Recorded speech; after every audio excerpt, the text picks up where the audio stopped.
કેમ છો મારા વહાલા વિદ્યાર્થી મિત્રો? મારું નામ છે જયેશ રાઠવા અને તમે જોઈ રહ્યા છો નજીક કેસ સ્ટડી. મિત્રો, આપણે આ અગાઉના વિડીયોઝની અંદર ચેપ્ટર નંબર 2માં સ્વાધ્યાય 2.2 જેમાં દાખલા નંબર 1થી લઈને 6 પૂરા કરાવેલા છે.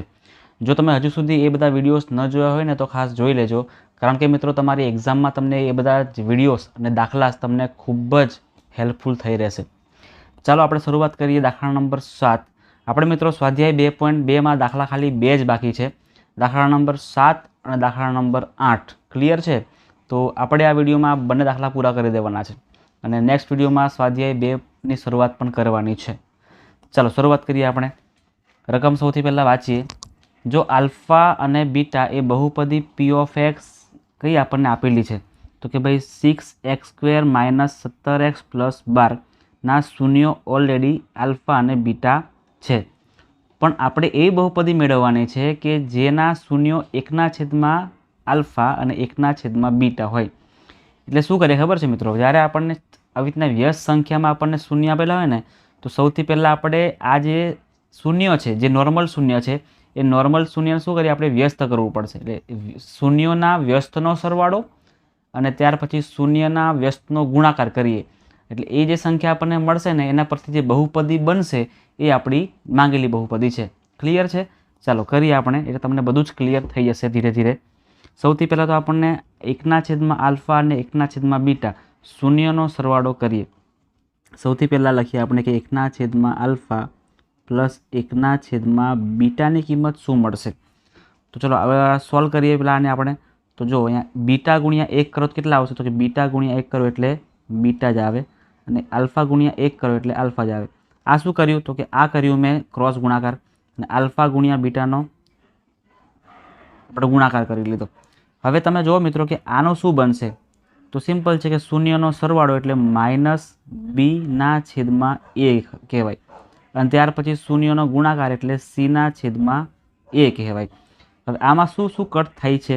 તો કે ભાઈ a અને a કટ થાય છે, તો જે બચે છે એ લખી દેવાનું હવે. એટલે -b/c બચે છે અને -b/c ની શું વેલ્યુ છે? તો -bની કિંમત 17 છે, બરાબર? -17 બીની કિંમત છે અને બીનું ઓલરેડી માઇનસ છે, એટલે માઇનસ અને આ માઇનસ પ્લસ થઈ જાય એટલે 17/, એની કિંમત કેટલી છે? તો કે એની કિંમત સીની કિંમત કેટલી છે? તો સીની કિંમત 12 આપેલી છે આપણને, એટલે 12 લખી દેવાના છે. ક્લિયર છે? એટલે આપણને 1/, આલ્ફા અને 1/, બીટાની કિંમત આપણને મળી ગઈ છે 17/12. આ બધું ખાસ મિત્રો યાદ રાખજો, આપણને કામ લાગશે. ચલો હવે આપણે સરવાળો તો મળી ગયો છે, હવે આપણે ગુણાકાર સુધી લઈએ એટલે કે 1/, આલ્ફા ગુણ્યા 1/, બીટાનો ગુણાકાર કરવાનો છે. ચલો આલ્ફા અને બીટાની કિંમત આપણને સિમ્પલ ખબર છે, બરાબર ને? કઈ કઈ આવશે? તો કે 1/, આલ્ફા એટલે શું કહેવાય? -b/a.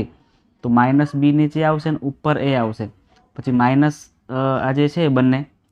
ચલો કરીએ. અહીંયા આપણે આવું લખી શકીએ ને, 1/, આલ્ફા ગુણ્યા બીટા શૂન્યનો ગુણાકાર એટલે અહીંયા 1/, c/a એટલે કે છેદનો છેદ ક્યાં જવાનો? તો કે અંશમાં જવાનો. એટલે લખાશે કેવી રીતે? તો કે a/c. હવે એની કિંમત શું છે અહીંયા? તો કે ભાઈ એની કિંમત આપણને 6 આપેલી છે અને સીની કિંમત આપણને 12 આપેલી છે, એટલે 6/12 થાય અને 6/12 થાય એનો મતલબ એવો થાય સીધો ને શર્ટ કે 1/2, બરાબર ને? આના ભાગ પડશે, ઉડશે એટલે 1/2 આપણને શૂન્યનો ગુણાકાર મળશે. પણ કયો? તો કે વ્યસ્ત સંખ્યાનો, કારણ કે આપણને વ્યસ્ત જ પૂછ્યા છે. બસ આપણને બધી વસ્તુ મળી ગઈ છે. હવે આપણે સિમ્પલ શું કરી દેવાનું? તો આપણે a, b અને c મેળવવું પડશે. ચલો લખીએ આપણે. તો સૌથી પહેલાં આપણે આનો ઉપયોગ કરીએ, બરાબર? હવે જે મિત્રો આનો અને આ જે બનશે ને એના પરથી આપણને બહુપદી નવી મળશે. તો સૌથી પહેલાં આપણે શૂન્યનો સરવાળો માટે શું લખીએ છીએ આપણે? તો કે -b/a લખીએ છીએ અને એના બરાબર શું લખાય? 17/12. 17/12 લખાશે. હવે શું કરવાનું ખાસ સમજો. આ જે 17 છે ને મિત્રો, એની જગ્યાએ આપણે અહીં મૂકી દેવાની, એને આપણે અહીં મૂકી દેવાનું. એટલે કે આ જે બે સંખ્યાઓ છે એ બે સંખ્યાઓને આપણે ક્રોસ કરવાની છે. એટલે કે 17ને અહીં મૂકો અને એને અહીં મૂકો. આ તમારી રીત છે, તમારે યાદ રાખવું પડશે. ચલો કરીએ આપણે. -b છેદમાં 17 છે તો એ નીચે આવશે. ક્યાં આવશે? નીચે આવશે. અને એ જે અહીંયા હતો એ ક્યાં આવશે? હવે અહીંયા આવશે. ખાસ યાદ રાખી લેજો, અને વચ્ચે બરાબર તો રહેશે જ અને છેદમાં 12 તો રહેશે જ. અને આ બંને પ્રમાણે આપણે ધારવા પડે શું, તો કે ભાઈ કે ધારવાના. હવે આના બરાબર પણ કે થાય ને આના બરાબર પણ કે થાય એવું આપણે રાખવાનું. એટલે લખીએ આપણે કે -b/17 બરાબર પણ કે, અને આ બાજુ a/12 બરાબર પણ કે થાય. એટલે -b/17 ગુણાકાર થઈ જાય એટલે 17 કે આવે, અને આ બાજુ a = 12 ગુણાકાર કે એટલે 12 કે થાય. b ની કિંમત માઇનસમાંથી પ્લસ કરીએ તો અહીંયા માઇનસ થઈ જાય એટલે b બરાબર આપણું 17 કે અને a બરાબર આપણું આવશે 12 કે. ક્લિયર થઈ ગયું બધાને? બરાબર છે ને? આ જે આપણને બંને મળી ગયા ને મિત્રો, આપણને b ની કિંમત એ મળી ગઈ છે મસ્ત રીતે, અને આપણને a ની કિંમત એ મળી ગઈ છે જોરદાર મસ્ત રીતે. c બાકી રહી ગયા છે, બરાબર ને? તો ચલો c ની કિંમત એ મેળવી લઈએ. એમાં ક્યાં અઘરું છે? આપણને c ની કિંમત એ ખબર જ છે ને. શું લખાય? તો કે c/a ક્યાં છે? તો કે આ રહ્યા 1/2, બરાબર ને? શૂન્યનો ગુણાકાર 1/2 આપણો મળ્યો એટલે 1/2. પણ આપણને a ની કિંમત તો ખબર પડી ગઈ છે ઓલરેડી, એટલે કંઈ ચિંતા નથી કરવાની આપણે. તો જે જગ્યાએ a છે ને ત્યાં શું લખવાનું આપણે? તો કે a ની કિંમત આપણને કેટલી મળી? અહીંયા 12 કે મળી. એટલે જે જગ્યાએ a છે ને ત્યાં આપણે શું લખવાના છે? 12 કે બરાબર પાછળ તો જે છે ને એવું ને એવું જ લખવાનું છે 1/2. 12 કેનો ગુણાકાર ઉપર અહીંયા થઈ જાય એટલે અહીંયા લખાશે કેવી રીતે? તો c બરાબર 12 કે ના છેદમાં 2. કાપાકાપી કરવાનું, ઉડાવવાનું એટલે 2 × 12 એટલે કે c બરાબર આપણને મળે છે 6 કે. 6 કે આપણને મળી જાય છે.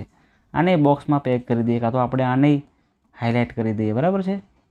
ચલો મિત્રો, હવે આપણને a, b અને c બધાની કિંમત પડી ગઈ છે એટલે આપણે લખવાનું પ્રમાણિત સ્વરૂપ જે બધાને આવડે છે. કયું છે આપણું પ્રમાણિત સ્વરૂપ?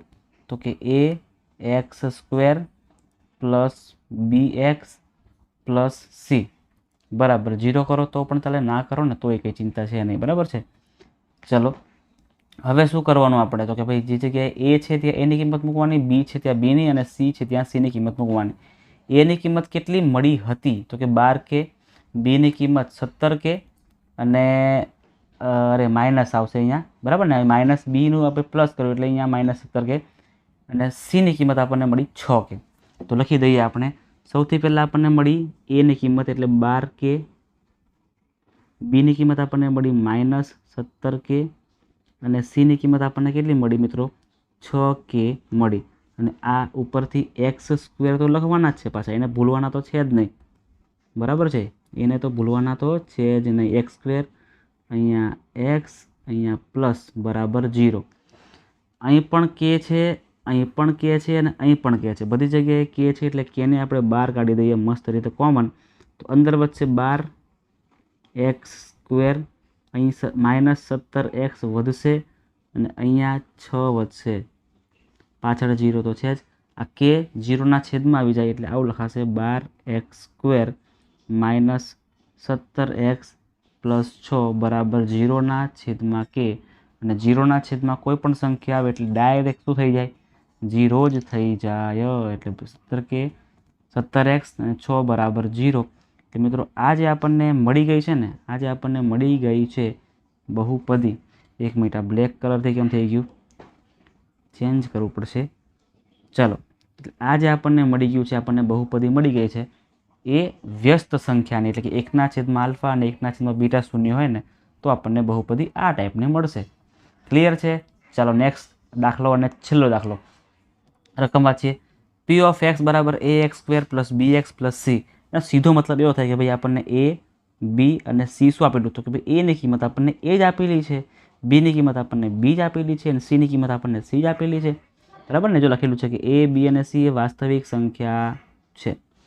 દ્વિઘાત બહુપદીના શૂન્ય આલ્ફા અને બીટા હોય તો શૂન્ય શોધ્યા વગર આલ્ફા + બીટા અને આલ્ફા × બીટા. મિત્રો એકદમ કહેવાય ને કે આ કેવો દાખલો પૂછ્યો છે, બરાબર? આપણે તો કન્ફ્યુઝ થઈ જઈએ કે સર આમાં કરવાનું શું, કંઈ ખબર જ નહીં પડતી. આમાં કોઈ નંબરે નહીં આપેલા, કશું જ નહીં આપેલું, તો આમાં કરવાનું શું અમારે, બરાબર? પણ એકદમ સિમ્પલ દાખલો છે, એકદમ સિમ્પલ. શું છે આપણે? તો કે ભાઈ શૂન્ય શોધ્યા વગર આલ્ફા + બીટાની કિંમત શોધવાની છે, એટલે કે શૂન્યનો સરવાળો અને શૂન્યનો ગુણાકાર મેળવવાનો છે. ચાલો કરી દઈએ. સૌથી પહેલાં આપણે શૂન્યનો સરવાળો કરીએ એટલે કે આલ્ફા + બીટા અને અહીંયા આપણે લખીએ આલ્ફા ગુણ્યા બીટા. તમને બધાને જ ખબર છે કે ભાઈ શૂન્યનો સરવાળો એટલે શું આવે, તો કે ભાઈ માઇનસ બીના છેદમાં સી. આ થઈ ગયો આપણો જવાબ, બરાબર ને. અને શૂન્યનો ગુણાકારમાં શું આવે, તો કે શૂન્યના ગુણાકારમાં આવશે સીના છેદમાં એ. આમાં ક્યાં કંઈ અઘરું હતું, બરાબર છે, ક્યાં કંઈ અઘરું હતું. આવા દાખલા પૂછાય ને મિત્રો તો આપણો 1 માર્ક્સ નીકળી જાય, બરાબર છે. કદાચ આવડતું હોય તો આપણો માર્ક્સ આવી પણ જાય. અને જો આપણને જો આવું પ્રેક્ટિસ ના કરી હોય ને તો આપણને મિત્રો આવા સિમ્પલ દાખલામાંથી પણ માર્ક્સ જતા રહે. એટલા માટે મિત્રો શીખવું ખૂબ જરૂરી છે, એટલા માટે પ્રેક્ટિસ કરવી ખૂબ જરૂરી છે. કારણ કે બુકમાં મિત્રો દાખલા આપણને આવા આપેલા હોતા નથી. આ બધું પ્રેક્ટિસ બુકમાં આપેલું હોય છે અને હોશિયાર વિદ્યાર્થી હંમેશા પ્રેક્ટિસ કરે છે. તો એટલા માટે ખાસ આ તમારા માટે ખૂબ જરૂરી છે મિત્રો. દરેક દાખલાની પ્રેક્ટિસ તમે કરજો, તમારા સારામાં સારા માર્ક્સ લાવવાના છે, બરાબર છે. તો ખાસ પ્રેક્ટિસ કરજો. જે પણ વિદ્યાર્થીઓ ચેનલ પર નવા આવ્યા છે તો ખાસ ચેનલને સબસ્ક્રાઈબ કરી નાખજો. વિડીયોને પણ લાઇક કરી તમારા મિત્રોને પણ શેર કરી દેજો.